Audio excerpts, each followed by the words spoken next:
কোনো রুচি নেই, তোমার মতো নষ্টামে আছে আসার। আমার কালকের মধ্যেই কোম্পানির টেন্ডারটা লাগবে। যদি না দেয় তুমি কি করবা?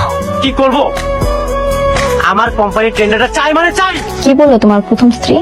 কাজটা কি তোমাদের দিবে নাকি দিবে না? কাজ না দিয়ে কোথায় যাবে? আমার কাজ আমি ঠিকই আদায় করি। এই ড্রেসগুলো আপনার জন্য বানানো হয়েছে, এখন থেকে এগুলো আপনি ব্যবহার করবেন। না না, এগুলো আপনি কি কইতাছেন? এইসব জামা কাপড় আমি পরতে পারতাম না। গুলশানে যে আলিশান বাড়িটা আছে, ওই বাড়িতে আপনি শিফট হয়ে যাবেন। আমি আমার আব্বা আম্মার কাছে থাকবো, বসিতে থাকবো, আমি হেনে যাবো কে?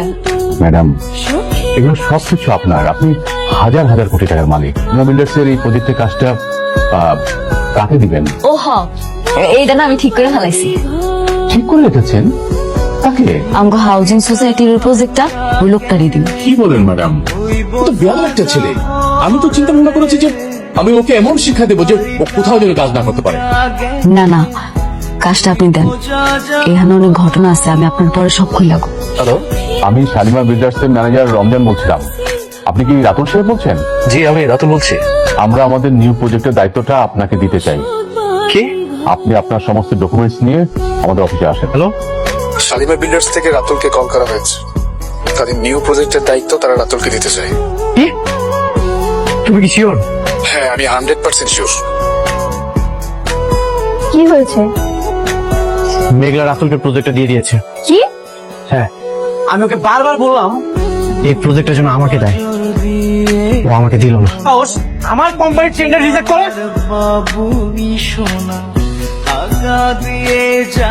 এরকম চিৎকার চেঁচামেচি করতেছেন কেন? কেন চেঁচামেচি করছো তুমি বুঝতে পারছো না? তুমি কেন আমার ক্ষতি করার চেষ্টা করছো? তুমি কি আমার সাথে প্রতিশোধ দিচ্ছ? প্রতিশোধ? আর আপনার কোম্পানি যারা যোগ্য মনে করছে তারই প্রজেক্টটা দিচ্ছে। আপনি এখনো চায়ের দোকানে বসে আছেন? আপনাকে তো চা বিক্রি করে মানাচ্ছে না। আপনার মেয়ে এখন কোটিপতি, আপনার তো এখন চলাফেরা করা উচিত 3 স্টার 5 স্টার 7 স্টারে। এই টিনের চালের চায়ের দোকানে আপনি এখানে বসে আছেন। ওনার জন্য আপনি কাজটা পাচ্ছেন।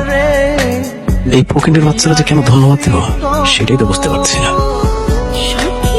বস্তির একটা মাইয়া হয় ওইখানে কি করে কিছুই বুঝতেছি না।